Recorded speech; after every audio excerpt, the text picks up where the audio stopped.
Kota Ambon kembali akan menerapkan pemberlakuan pembatasan kegiatan masyarakat atau PPKM Mikro level 2. Hal tersebut disampaikan Wali Kota Ambon, Richard Lohenapesi, di Hotel Manise pada Kamis 3 Februari sore. Lohenapesi mengatakan beralihnya Ambon ke level 2 seiring masuknya Ambon ke zona kuning peta penyebaran COVID-19. Untuk detail informasinya akan disampaikan langsung oleh rekan jurnalis Tribun Ambon, Tanita Patisiana yang kini sudah terhubung bersama kami. Halo Tanita. Halo rekan Mei dan Tribuners. Iya, Tanita, silakan dengan informasi Anda, sampai kapan PPKM level 2 ini akan berlangsung dan apa saja yang dibatasi? Baik, rekan Mei dan Tribuners, untuk PPKM level 2 ini sudah mulai berlangsung mulai hari ini, tanggal 7 Februari hingga 2 pekan ke depan, tepatnya tanggal 24 Februari 2022. Memang untuk PPKM level 2 kali ini maksudnya sedikit berbeda dengan yang sebelumnya karena untuk sebelumnya memang sangat dibatasi, namun untuk kali ini ada sedikit diberi kelonggaran untuk pelaku usaha karena mengingat untuk pertumbuhan ekonomi sekarang sangat diperhatikan ya. Beberapa di antaranya yang memang ditutup sama sekali itu adalah sekolah tatap muka, khususnya SMP karena untuk Ambon sendiri baru SMP yang melaksanakan PTM terbatas. Namun sudah mulai ditutup sehingga bulan Maret nanti. Memang PTM ini agak sedikit lama ya daripada untuk level 2 ini PPKM. Kemudian untuk pelaku usaha kuliner khususnya juga diberi batasan hanya sampai pukul 10 saja. Kemudian untuk kuliner malam juga sebelumnya hanya sampai jam 9, tapi untuk PPKM level 2 kali ini diizinkan sampai jam 12 malam. Tapi memang dibatasi sekali, harus memang sangat memperhatikan protokol kesehatan ketat. Kemudian juga untuk beberapa tempat juga memberlakukan menunjukkan menggunakan aplikasi Peduli Lindungi atau kartu vaksinasi. Begitu rekan Mei.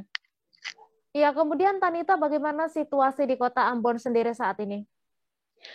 Karena ini hari pertama PPKM ya, jadi sudah mulai agak sepi nih kota Ambon karena untuk kantor aja sudah memberlakukan 50% WFH, 50% uh, kerja di kantor. Jadi tadi untuk di pemerintah kota aja itu sangat sepi, tapi memang masih melayani untuk masyarakat yang datang untuk pembayaran retribusi atau yang lainnya itu masih dilayani ya, tapi sangat sepi. Kemudian juga situasi jalanan itu kayak jam-jam kantor gitu ya, jadi agak sepi. Cuma untuk di pasar masih ramai karena pusat perdagangan di Kota Ambon itu ada di pasar. Begitu rekan Mei. Ya, kemudian Tanita, berapa jumlah kasus positif di kota Ambon dan bagaimana langkah pemerintah untuk menanganinya? Baik, rekan Mei, untuk kasus sendiri di Kota Ambon COVID-19 sejak tanggal 24 Januari itu memang cukup signifikan lonjakan kasusnya hingga per hari Minggu kemarin data terakhir yang kami dapat itu ada sekitar 725 kasus. Padahal sebelumnya Ambon itu zero case atau nggak ada kasus sama sekali itu hampir lebih dari 1 bulan ya tanpa kasus sama sekali, tanpa di level 1 juga, zona hijau, tapi memang sangat signifikan kenaikannya hingga juga ada yang meninggal itu 3 orang.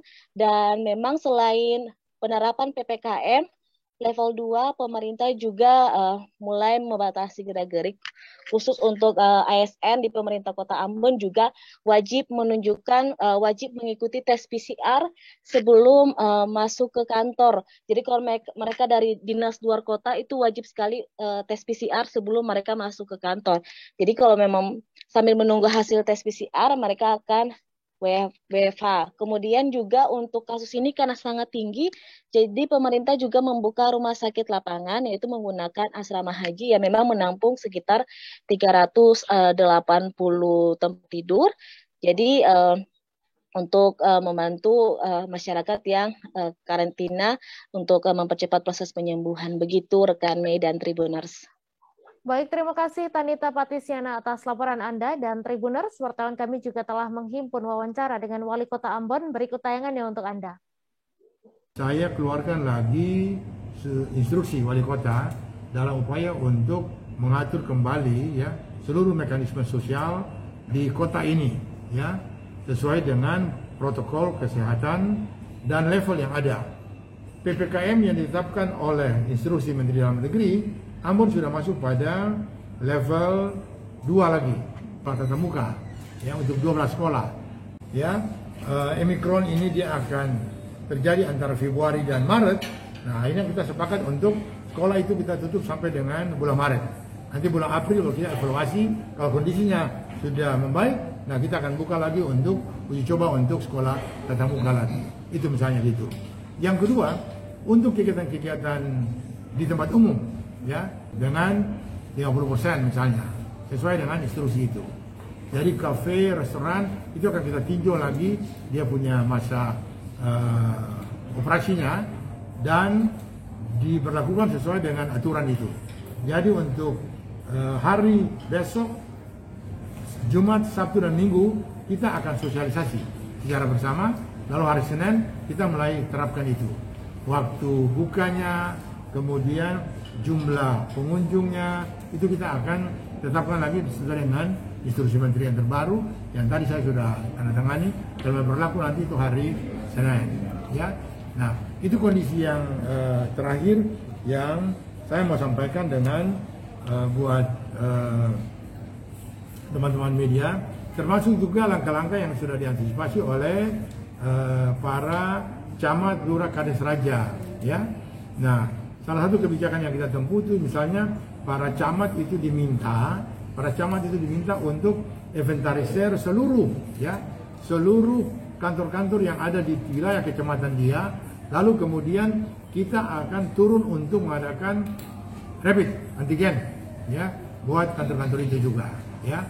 Termasuk juga kebijakan ditetapkan seluruh ASN pemerintah kota yang melaksanakan tugas keluar daerah ya sebelum pada waktu dia kembali, sebelum dia bertugas dia harus dulu PCR dulu. Kalau PCR-nya negatif baru dia bisa berkantor lagi ya. Nah, karena fakta membuktikan bahwa dari hasil tes kita ya yang kita laksanakan di beberapa OPD ternyata cukup ya, banyak yang terkontaminasi, yang reaktif ya. Di Kewangan misalnya itu ada 9, di Bapeda itu ada 11. Terima kasih sudah nonton. Jangan lupa like, subscribe, dan share ya.